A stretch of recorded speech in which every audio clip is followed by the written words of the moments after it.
What are you doing on Tuesday the 26th of September 2023? Because myself and Francesca Amber are coming to the Barbican Hall in London. Our event is called One Night Stand, and this one night event is all going to be about manifestation, crystal healing, and ridding your limiting beliefs to help you achieve your goals. We've curated an immersive experience that will leave you feeling inspired and empowered. Throughout the evening as well, we'll also have interactive exercises, we'll have empowering discussions, and the opportunity to connect with like-minded individuals on a similar journey towards personal growth and manifestation. There'll even be an opportunity for you to ask questions as well. This event is your chance to break free from the shackles of self-doubt and unleash your inner greatness. It's time to release those limiting beliefs that might be holding you back and step into your true potential. And if you want to come on your own, by all means do that. Single tickets are available and seating is totally unreserved, so you can even meet up with your spiritual friends and sit with them as well. Head to @CannyCrystals on Instagram and click the link in my bio. Tickets are limited, so secure your spot and be part of this transformative experience. Don't miss out on the chance to manifest your dreams and achieve your goals. We can't wait to see you there.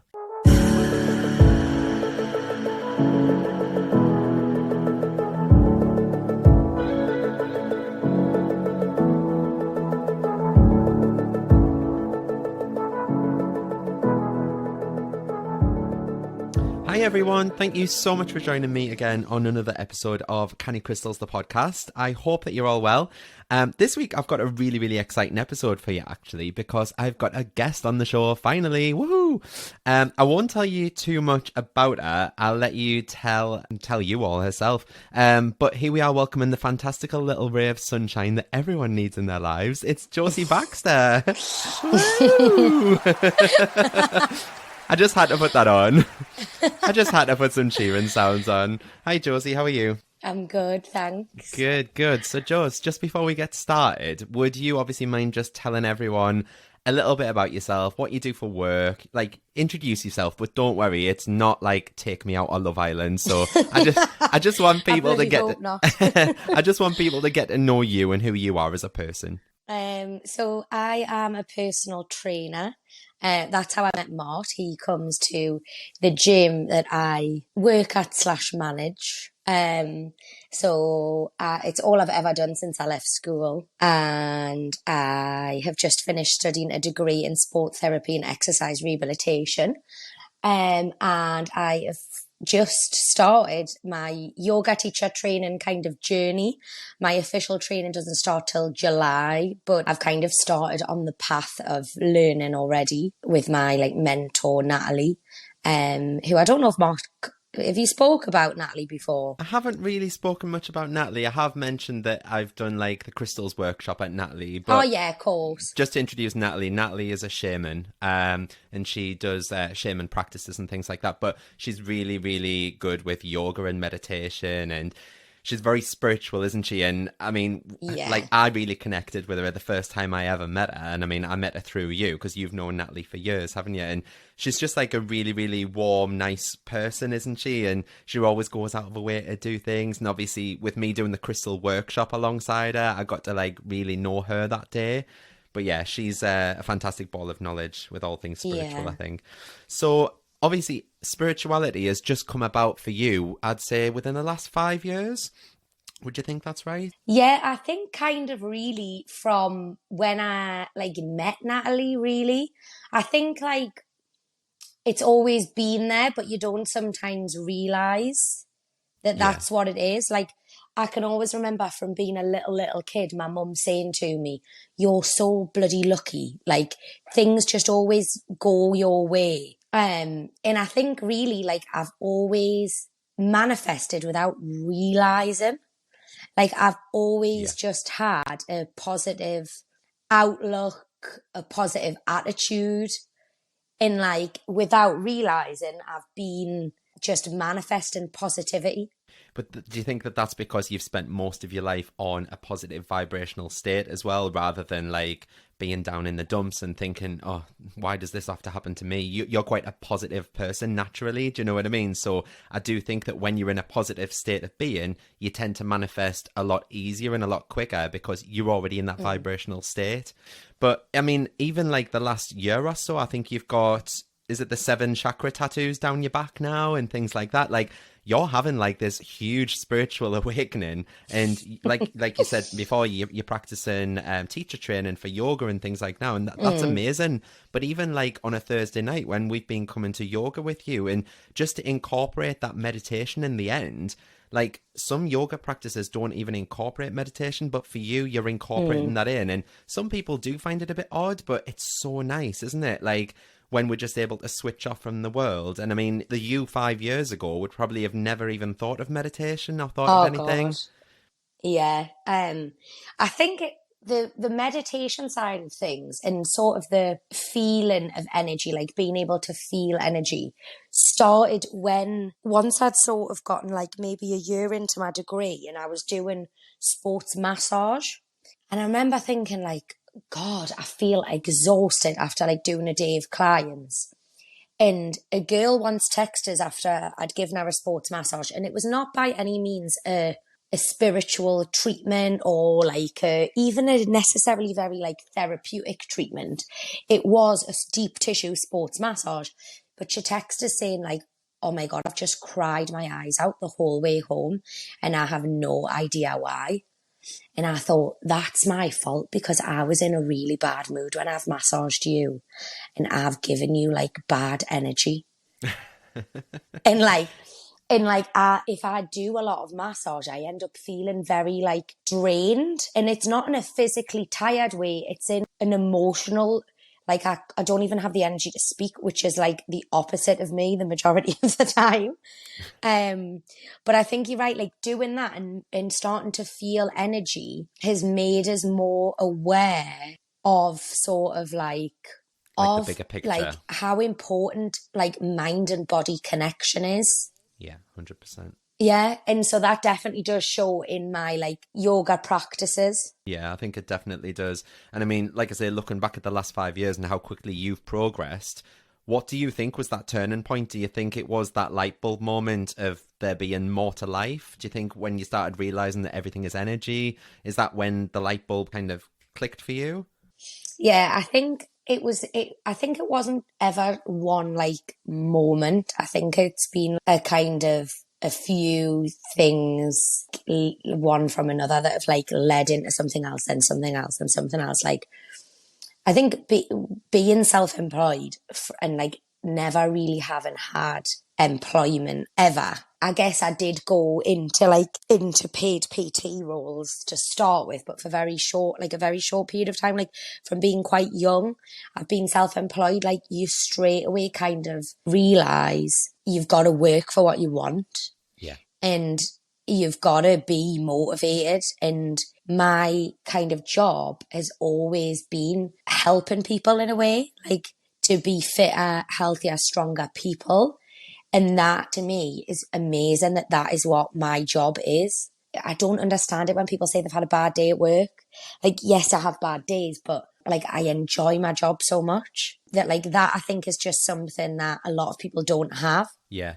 And I do think what you were saying there about like you've got to actually put in the work and put in the action. I think that comes back down to the law of attraction as well, because a lot of people just assume that you can just wish for something and it'll manifest instantly, but they don't realize that you've actually got to put some inspired action into place. Like I think someone the other day, for example, I put on TikTok that you need to take inspired action towards your manifestations, and someone messaged me and put, doesn't that defeat the object of the law of attraction? And I said, well, no, obviously you still need to put in work. It's like I always say, you're not going to sit at the start line of the Great North Run and think that you're going to win just by thinking it. Sooner or later, you're going to have to put one foot in front of the other and start running.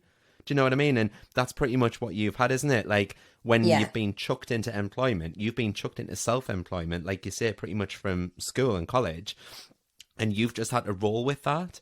But I guess that must be hard for you as well, because obviously being a female in a male-dominated world, how do you find that, and what kind of energy comes up with that? Yeah, it is. It's kind of, I feel it's so, at times it's worked in my benefit because sometimes, like quite often, I've been the only female personal trainer at a gym. At Sculpt, when I first started, there was like one who didn't last very long. So people kind of can be more attracted to having a female because they feel safer being with a woman. But it does like take a lot to be taken seriously. Like I think sometimes people just like will walk in, see me and think, oh, there's a blonde little girl in the corner and not realize actually I can probably outlift you. And so there is a lot of times that I've been like, no, actually, like I deserve to be here and I can train just as hard as all of you can. And yeah, I guess being taken seriously has been a bit of a struggle. So obviously when you've been doing your yoga and your meditation and stuff like that, you also mentioned that you do sports massage. And obviously I've been in for a few sports massages with you as well. And I mentioned on here, I think, one episode, how I was surprised one time when I turned around and I had little acupuncture needles in me. And obviously, you are trained in acupuncture. And I just wondered if you could like talk through some of the holistic benefits of acupuncture. So I know in last week's episode, for example, we talked about EFT, which is tapping, and that deals with the same meridian points that you have up and down your body. But obviously you're just tapping them with your fingers rather than actual acupuncture with needles. So what kind of training did you go through for the acupuncture training? Like what kind of health benefits has it brought about? And do you actually go through that as well? Because I know, like, for me, I'm a pussy when it comes to needles. I absolutely hate needles. And the slightest thing going in my skin, I was like, oh my God, I hate this. But some people absolutely love it. And I mean, do you enjoy it? Have you done it on yourself? Yeah, so sometimes if my hands are really sore from training and from massage, like obviously having to like grip dumbbells, grip bars, can acupuncture my own forearms and that like helps me. But obviously I would prefer to go for a nice massage if I'm ever too busy. But I got trained in medical acupuncture. So there's holistic acupuncture and medical acupuncture. So the way that I acupuncture and the reason I would use acupuncture in a treatment is basically it's like it's a lot less painful for the client for kind of the same or similar end result as massage. So what the needle does when it goes into the muscle is it stimulates the nerve endings. So I guess it is kind of a vibrate, like it's a way of getting energy into the muscle basically. And you can obviously get a lot deeper with a needle than you can just with massage and skin. And it stimulates a reaction in the nerve tissue, which then brings blood to the muscle, which is rich with oxygen, which then helps with recovery. It also helps to like flush out toxins from the muscle and any waste product. And it's a lot nicer, although I know you're saying you're scared of needles. If you had a really sore calf from running, it was super, super tight. Acupuncture might be a much nicer way of treating the cough for the client. Yeah, I do agree. I mean, that time that I had that sports massage, I mean, I'm not one for pain, but that sports massage, I think that you did on me, I was like, there was certain parts of my body where it was actually like physically hurting because I was already in pain, but you've got to get into the tissue and you've got to go deep to get those health benefits. But I mean, days after the acupuncture, I did feel a hell of a lot better. And I was like, I wish I could have just laid there and done a full body acupuncture, because I probably would have really enjoyed the health benefits. But like I say, I'm just too much of a pussy. But yeah, so obviously you spoke briefly about your childhood and about how your mom said to you, oh, you're so lucky you've had your life handed to you on a plate. So what actually did your childhood look like in terms of spirituality and religion? Like, was your mom like heavily Christian, like my mom is, for example? Or did she let you have like free reign of whatever you wanted to do and just told you that the sky's the limit? Or what was your upbringing? So believe it or not, I used to go to church every single Sunday. And my mum was like heavily involved in the church, as was my dad. He was like in the church band, like we were like really quite like involved in it. At this point, I was like quite a young child, but my mum never enforced anything upon me, and she never was unsupportive of anything. So like she would never have told me I couldn't do something, or she never would have like forced like read the Bible, you will do this, Yeah. you will abide by these rules.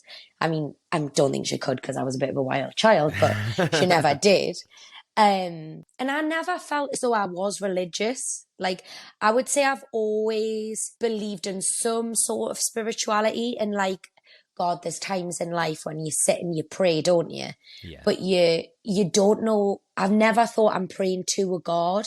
I've just kind of prayed, if that makes sense. Yeah. Like, kind of put things into the world. Yeah, and I think that's exactly pretty much what I do. Like, I don't think there's like a big guy floating around in the sky, for example, like God. I just believe that you're putting things out there as energy, and collectively it's going somewhere, or someone's listening to it, or it's all collating somewhere. Do you know what I mean? So it's like that Yeah. energy's floating around, rather than, because my mom obviously believes in God and Jesus, and I'm just not sure I believe in that level of detail. I just think it's got to be something bigger. Do you know what I mean? I mean, we're 9 planets, or 8 planets now, and a dwarf planet, in the whole universe. And then we've got all these millions of other galaxies and stuff like that. There's got to be more. There's got to be something else out there that's bigger than us. We're not the ultimate civilization. Do you know what I mean? So when we're talking about God and Jesus, I just think there's something a lot more than what we're actually aware of. Yeah, and I think like there's just a lot of things when it comes to religion that I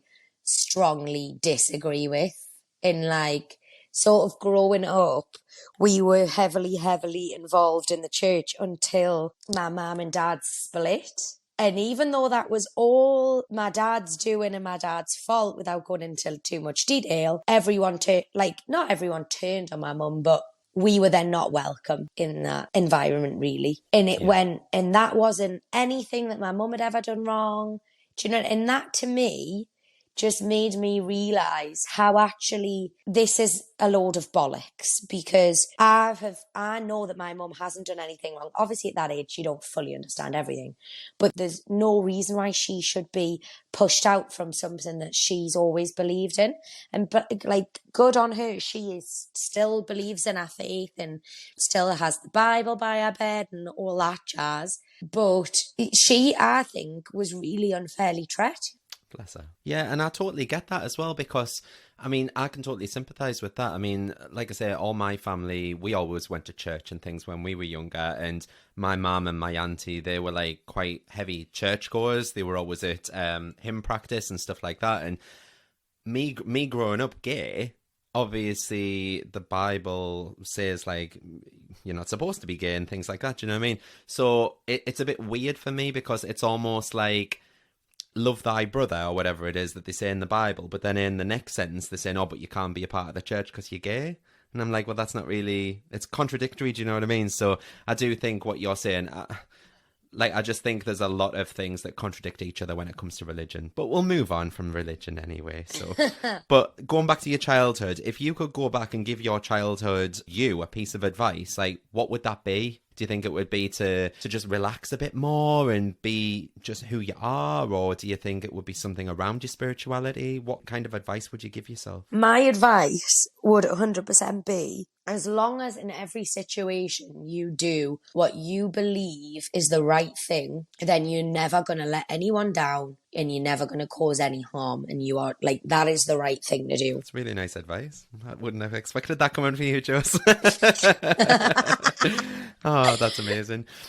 So can we talk about manifesting as well? Because obviously a lot of the people that listen to this podcast are massive manifestors. We do a lot of exercises week on week. I know you've listened to the podcast yourself.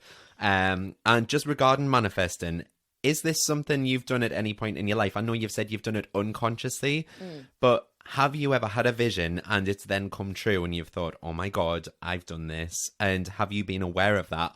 Or what are the kind of things that you were talking about that you've unconsciously manifested? So I think like I can remember when I very first started CrossFit, and I remember watching the coaches at the gym all do a CrossFit Open workout. I think it was 2018. And then it was only just a few months ago, we were all at the gym and I did one of the open workouts alongside Adam and one of the other coaches, I think. And I stopped afterwards and I was like, shit, like I have just managed to do exactly what I dreamt that one day I would do. Yeah, like 3 years later. Yeah.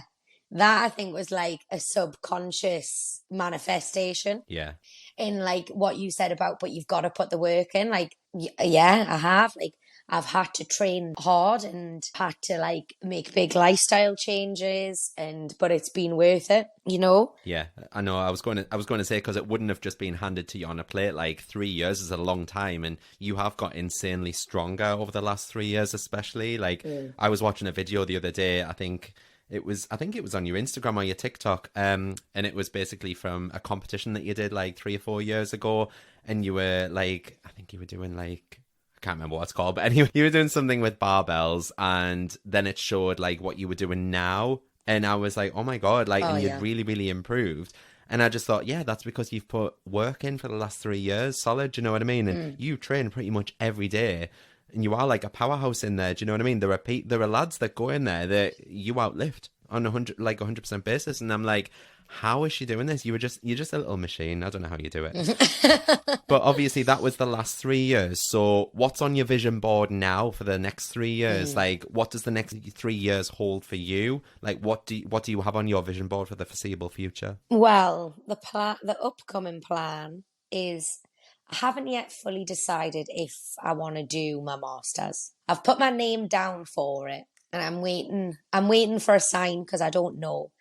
I'm not sure if I can handle the workload because I obviously have my yoga teacher training coming up. Yeah, So the big dream is my own yoga studio, which I'm hoping will happen next year. amazing. I think that will happen. That will come. I know it'll come at a time that's right, so I'm not worried. I'm not even looking. Yeah. But it'll be, I mean, my training won't finish officially until February next year. So I'm just kind of holding out for that. But that's definitely the next big step for me. Yeah, and I think that will be massive as well, because when you've got your own space, like at the minute, you're, well, you were one Friday night, you were basically using Natalie's yoga studio to do the power stretch class. And then I think now you're doing every Thursday in Sculpt. So it's like, and Sculpt is quite a busy environment. So we're having to do it on a night, aren't you, when there's like no classes on, because you need that meditation environment. You need it to be calm and tranquil and zen. And how can you do that in a really, really busy gym? So Yeah, I it think, clashes. yeah, I think when you've got your own studio, I honestly think you will flourish, like with the knowledge and everything that you've got around yoga and meditation now. I think that is your natural next step. When it comes to your masters, what category would you be doing your masters in? So it's just sport and exercise, and then I get to choose sort of what my dissertation and focus is it's just a 1 year master's. And have you asked the universe for a sign of whether or not you should do that? Or I have. I'm waiting yeah, because I don't know. I don't want to overload. I know, I I know. want to be able to really take on as much as I can with the training and really give my everything to it. Yeah, amazing. So in terms of your home life as well, Josie, obviously your partner Adam, he owns the gym, like Sculpt is his baby and stuff like that. So how do you differentiate, because you both work together? How do you differentiate your home life and your relationship, and how does that affect your energy on a day-to-day basis? Well, this is very good. This is a juicy topic of Hi, conversation. Adam. Um, I know I should shout him up. It's hard. It's really hard. Obviously, we got together in lockdown, Hmm. and so it was kind of nice because we had a bit of a phased return to work to get used to. Because obviously, we worked together when we were just friends, Yeah, and we were just yeah, friends, and then got together whilst the gym was shut. So kind of it was nice that we had that like slow, like steady opening back up of the gym to get used to it. But sometimes we do have to go, right, we're not going to talk about work while we're out having a meal right now. Like, let's stop. But it's hard because we're both so passionate that like it's kind of nice because it is like our baby, and like he says all the time, I'm so relieved to not be with the girl that nags us about going to the gym anymore. And I'm like, well, I know because I'm always there before you. I was going to say, you usually open up and then he wanders in, doesn't he? So Yeah. how does that kind of affect your energy, though? How do you preserve your energy on a day-to-day basis? Because it must be hard. I mean, if I worked alongside Johnny, I mean, we barely bicker on or anything like that, but I think we would if we were with each other 24/7. So I think, how do you kind of preserve your energy? Is it just a case of stepping back and just thinking, let it go and be all zen? Do you think that meditation and breathing techniques and things like that help you deal with that on a day-to-day basis? I definitely sometimes have to step back and breathe. But yeah, like at the end of the day, it's his gym. And so like whenever there is any big decisions, they're his. Like if anything, I just look at it as though I kind of get to do the best bit. Like I get to coach the members, and my concern is really just for the welfare of the members and that they're happy and that the gym is running well. So we don't really ever have any like business decisions to make together because I leave that all to him. That's all his. So it's kind of nice because my concern is just that everyone's happy. Good. That's really good. And obviously, Josie, I'm going to put all of your details and everything in the show notes as well. So if anyone is wanting to contact Josie for any reason, I'll put her Instagram and things like that and the contact details in the show notes as well.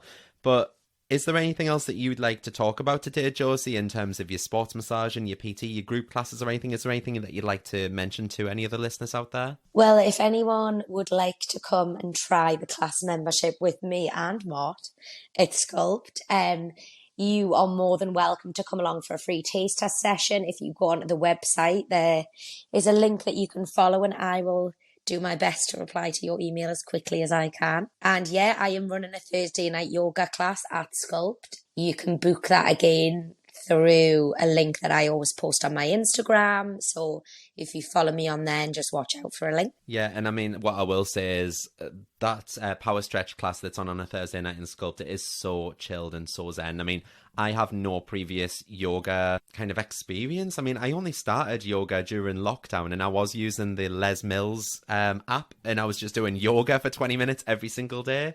And then obviously I joined Sculpt, and then I think it was January this year when I was doing the Hard 75 challenge. I've talked about that on the podcast quite a lot. When I was doing that every Friday as my kind of recovery, my active recovery day, I was doing yoga. And I mean, it has been like quite life-changing for me because I can now reach my toes. Like I was never able to even reach my bloody kneecaps, let alone my toes. So I have got a bit more flexibility, and I've never had such a long period free without back pain as well. And I think that's obviously got something to do with it, because obviously when you're stretching your muscles and stuff, you're stretching out your back.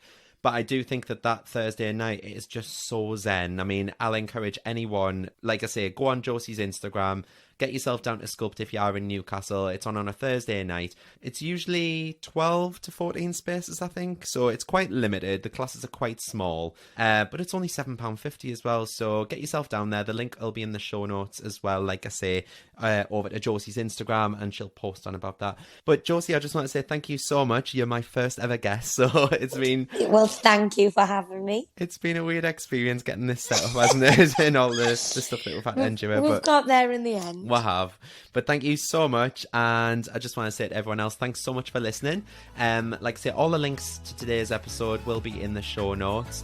And I'll see you all again next week. And thanks very much, Josie. You're very welcome. Thank you. Bye. I'll see you all next week. Bye.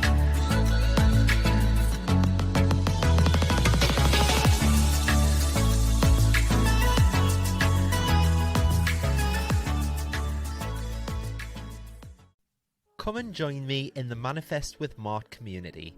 For just £10 a month, you'll get exclusive access to my app, and you'll join all the other beautiful souls in the Canny community, where each day you'll be held accountable to making your dreams and desires come to fruition. You'll also be set daily and weekly challenges. There's a chat room built in so you can talk to people in real time, and you can also pop over any questions that you have in the Q&A forum, and I'll answer them for you. It's changing people's lives, and we've already had so many people manifesting things in the first 2 weeks alone. Each new moon, I'll also be going live within the group on a face-to-face video to help you get the most out of the lunar cycles, as well as answer any burning questions that you have. And these live meetups are so powerful, and everyone in the group has had nothing but praise for the safe space that we share. There are very limited spaces for this community, however, just to ensure that I can place my focus on you and nurture you into the ultimate manifester. So if you'd like a spot, please be quick and reserve your seat now. Head to cannycrystalsacademy.co.uk and choose the Manifest with Mart option, where you can get instant access, and what's more, you'll also get access to all of the past recordings and chats too. Join now and start living the life of your dreams.